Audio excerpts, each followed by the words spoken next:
चलिए तो अपने बोर्ड प्रश्न पत्र का अंतिम प्रश्न 30वां प्रश्न करते हो। 30वां प्रश्न आपको मिलेगा सांख्यिकी में से, जिसके अंदर आपको पूछा जाएगा माध्य, माध्यक और बहुलक।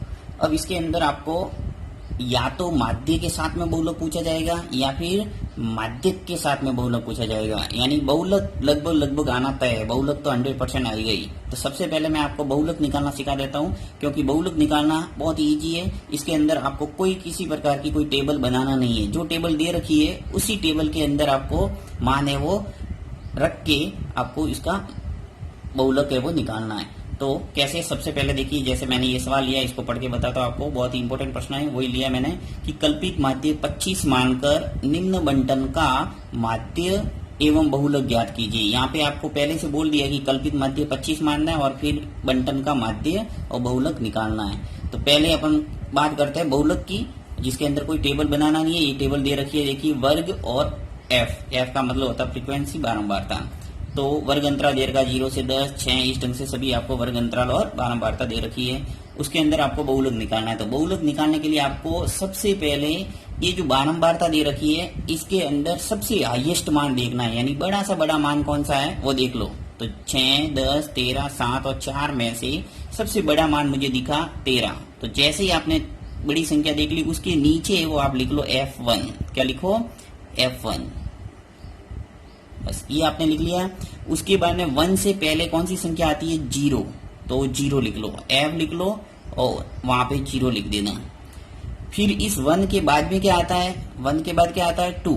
तो F लिख दो और नीचे लिख लो 2। अब आपको यहां लिखना है कि यहां सर्वाधिक बारंबारता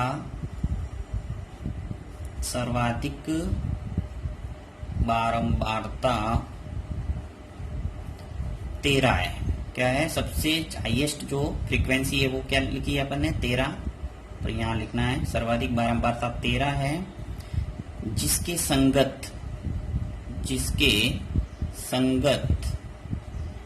संगत वर्ग अंतराल,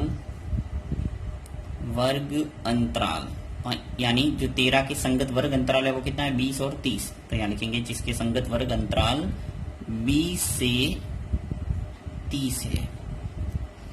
अतः बहुलक वर्ग हो गया अपना क्या? 20 से 30।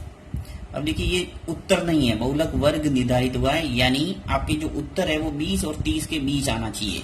अब 30 से बाहर चला गया तो उत्तर ऐसे ही गलत हो जाएगा, और 20 से कम आ गया तो उत्तर ऐसे ही गलत हो जाएगा, यानी उत्तर है वो 20 और 30 के बीच आएगा। देखिए कैसे। अब बहुलक वर्ग निर्धारित हो गया, आपको अब सूत्र लगाना है। तो बहुलक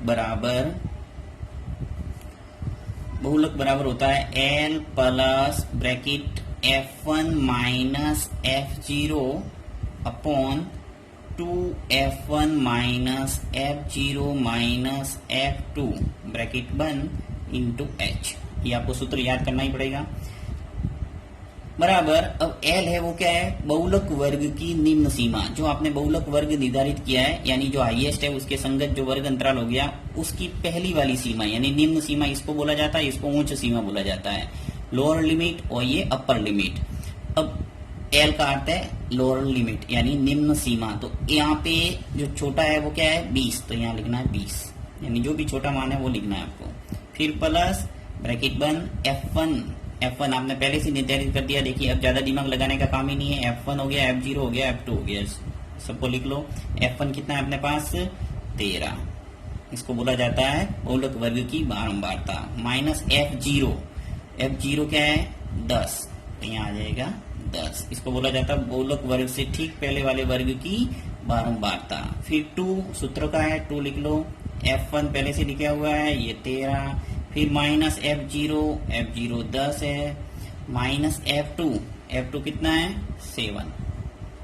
तो आपके आ जाएगा, यहाँ लिखेंगे बहुलक वर्ग से ठीक बाद वाले वर्ग की बारंबारता, यानी 7 हो गया। तो आपने पहले से अगर निर्धारित कर दिया है तो ज्यादा यहाँ आपको दिमाग लगाने का काम नहीं। आपके अगर पता भी नहीं है कि F1 क्या है, F0, उससे भी तो कोई फर्क नहीं पड़ेगा, आपको तो मान लिखना है और उत्तर निकालना है। इंटू H है वो क्या है? यहाँ आपको वर्ग अंतराल ढूंढना है, यानी 30 में से 20 गया तो कितना बचा? 10।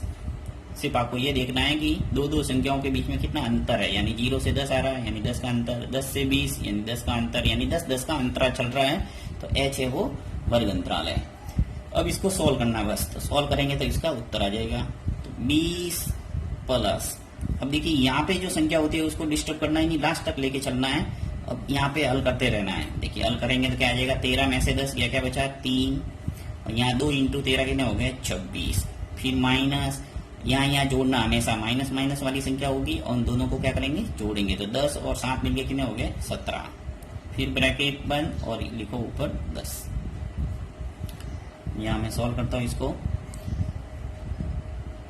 20 ऐसे कैसे, फिर प्लस यहाँ पे आपके ऊपर देखिए क्या हो रहा है, 3 का गुणा कर दो 10 से, तो ऊपर ऊपर संख्या यानी अंश संख्या का गुणा हो जाएगा 30, और यहाँ पे आपके 26 में से 17 गए तो कितने बचे आपके 9।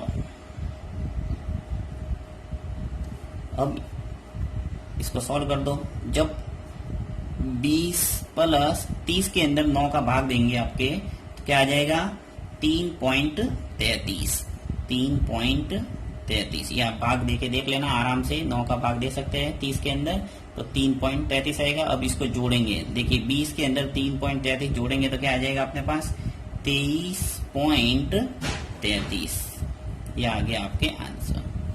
अब आप देख सकते हैं, देखिए उत्तर है वो क्या आ गया, 20 और 30 के बीच में 23.33, यानी कि उत्तर है वो सही है। चलिए तो अब निकालते हैं माध्य। और माध्य के अंदर आपको हमेशा ध्यान रखना है, माध्य निकालने की टोटल है वो 3 विधियां हैं। सबसे पहली विधि होती है प्रत्यक्ष विधि, दूसरी विधि होती है कल्पित माध्य विधि, और तीसरी विधि होती है पद विचलन विधि। तो ये तीनों विधियां मैंने अलग अलग इसका वीडियो बनाया हुआ है, प्रत्यक्ष विधि का भी है, कल्पित माध्य विधि और पद विचलन विधि। तो यहाँ पे जो प्रश्नों में स्पष्ट रूप से दे रखा है कि कल्पित माध्य 25 मानकर निम्न बंटन का माध्य एवं बहुलक ज्ञात कीजिए। तो कल्पित माध्य दे रखा है, यानी कि आपको कल्पित माध्य विधि से ही यहाँ पे क्या करना है, आपको माध्य निकालना है। तो यदि आप प्रश्न में नहीं दे रखा है कि माध्य ज्ञात कीजिए, सिंपल सा पूछा गया कि माध्य निकालिए, तो आप किसी भी विधि का इस्तेमाल कर सकते हैं, परंतु मेरे हिसाब से जो माध्य निकालने की कल्पित माध्य विधि है वो सबसे बेस्ट रहेगी, क्योंकि इसके अंदर आपको सिर्फ फॉर्मूला भी छोटा है और गणना भी है वो इजी हो जाएगी। तो यहाँ पे मैंने कल्पित माध्य विधि लिख दिया, और कल्पित माध्य विधि के अंदर आपको जो टेबल बनानी है वो आपको अच्छे ढंग से देखना है। इसके अंदर 5 कॉलम बनाने, 1 2 3 4 और 5। अब देखिए 2 कॉलम है, उसके अंदर आपको जो टेबल के मान दे रखे हैं उनको खड़े के रूप में लिखना है। यहाँ पे देखिए मैंने वर्ग लिखा और दूसरा लिखा एफ, जो दे रखा है बारंबारता। अब वर्ग के अंदर सभी मान लिख लिए ऐसे के ऐसे, इसमें कोई चेंज नहीं किया, और एफ का भी लिख लेता हूं मैं 6 10 13 7 और 4। अब यहाँ तक तो कोई ज्यादा दिमाग लगाना नहीं है, सिर्फ आपको टेबल ही खींचा है। अब नया आपकी तरफ से क्या करना है आपको टेबल के अंदर वो देखना। अब नेक्स्ट जो तीसरा कॉलम है उसके अंदर आपको लिखना है मध्यमान। क्या लिखोगे, मध्यमान। देखिए लिखना है मध्यमान, किताब के अंदर वर्ग चिन्ह भी हो सकता है तो कंफ्यूज नहीं होना है, मध्यमान लिखो या वर्ग चिन्ह लिखो एक ही बात है। और मध्यमान के नीचे लिखोगे एक्स आई, एक्स लिखना है और छोटा सा आई। फिर आपको लिखना है डी आई, डी आई बराबर एक्स आई माइनस ए। ये यारी करना पड़ेगा, क्या है ये अभी पता चलेगा आपको। और नेक्स्ट कॉलम लास्ट है उसमें लिखना है एफ आई और डी आई।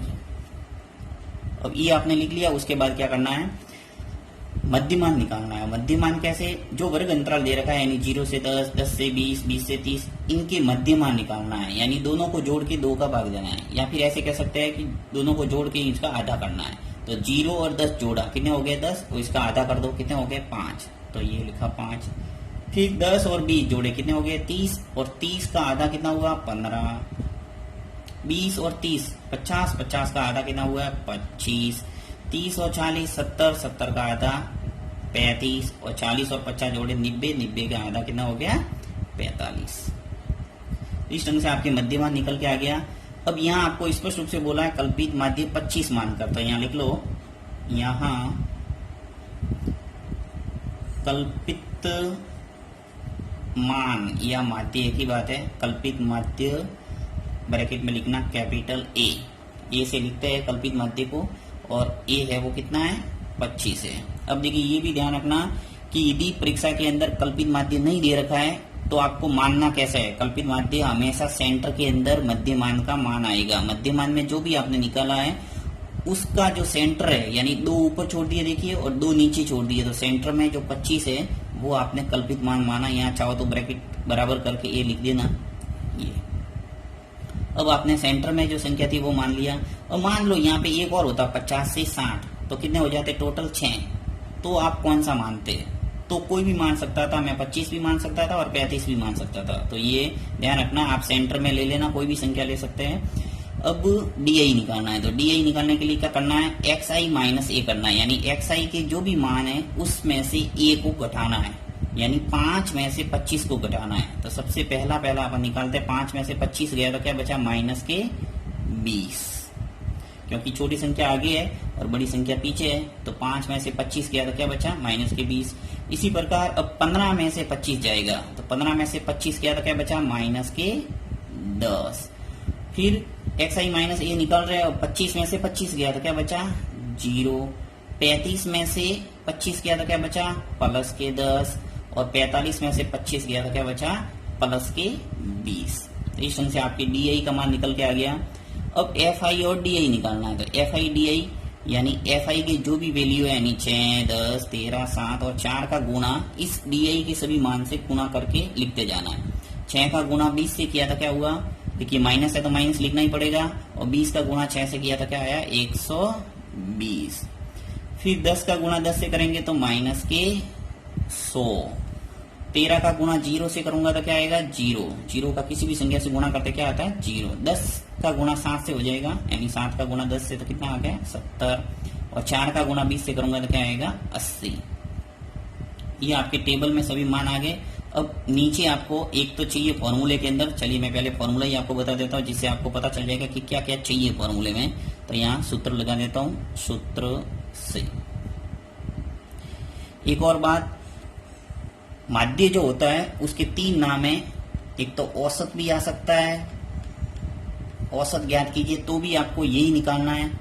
एक आ सकता है समांतर माध्य, समांतर माध्य, या फिर आ सकता है सिंपल सा माध्य। तो ये तीनों एक ही है। माध्य बोले तो भी आपको यही विधि अपनाना है, समांतर माध्य, औसत। सूत्र से मैं लिख रहा हूं माध्य बराबर, और माध्य को x बार से लिखते हैं, x और ऊपर लाइन खींचना है, x बार बराबर a plus sigma FI DI बट्टा सिग्मा FI। ये है आपके कल्पित माध्य से माध्य निकालने का सूत्र। तो यहाँ पे क्या क्या चाहिए आपको, एक तो कल्पित माध्य चाहिए जो A पहले से आ गया अपने पास। नेक्स्ट आपको चाहिए सिग्मा FI DI। सिग्मा का मतलब होता है योग, यानी जो FI DI है इसका योग निकालना है। तो आपको -120 और -100, माइनस माइनस वाली संख्या को अलग से जोड़ना है और प्लस प्लस वाली संख्या को अलग से जोड़ना है। तो यहाँ सिंपल सा आपको थोड़ा रफ कार्य में करके बता देता हूँ। देखिए माइनस माइनस वाली संख्या जोड़ूंगा तो क्या आएगा -120 और माइनस के 100 जोड़े तो क्या आ गया माइनस का 220। फिर देखिए 70 और 80, ये प्लस प्लस वाली संख्या जोड़ता हूँ तो क्या आ गया 70 और 80 150, ये आ गया प्लस के 150। तो बड़ी संख्या में से छोटी संख्या को घटाना है, चाहे वो माइनस की हो या प्लस की। तो जब मैंने 220 में से 150 घटाया तो क्या आया माइनस का 70, यानी ये आ गया माइनस के 70। बड़ी संख्या के आगे माइनस है इसलिए क्या आ गया 70। तो यहाँ मैं लिख दूंगा -70। सबसे पहले तो यहाँ टेबल को ही लिख लो पूरा। तो सिग्मा FI और DI जो आपने निकाला है वो क्या आ गया माइनस के 70। ये टेबल थोड़ा आगे बढ़ा देते हैं। एक आपको चाहिए सिग्मा FI, तो यहां से इसका भी योग कर लेता हूं, FI लिख देना चाहो तो। सिग्मा FI यानी इसका भी योग करो तो 6, 10, 13, 7 और 4, इन सबको जोड़ूंगा तो मेरे पास आ जाएगा 40। इनको सबको जोड़ना है। अब सूत्र के अंदर मान रखो और उत्तर निकालो। तो यहाँ बराबर हो जाएगा A का मान 25, तो ये 25 लिख लिया। फिर प्लस ब्रैकेट लिख लेता हूं। ब्रैकेट क्यों बनाया, क्योंकि देखिए sigma F I D I का मान माइनस में है, इसलिए मैं डायरेक्ट नहीं लिख सकता, ये 70 लिखा माइनस में है। और सिग्मा एफ आई का मान कितना है 40, तो ये आ गया 40, ब्रैकेट बंद। फिर 25, अब देखिए प्लस बाहर है अंदर है माइनस, तो प्लस और माइनस का गुणा होगा तो क्या होगा माइनस, तो 70/40।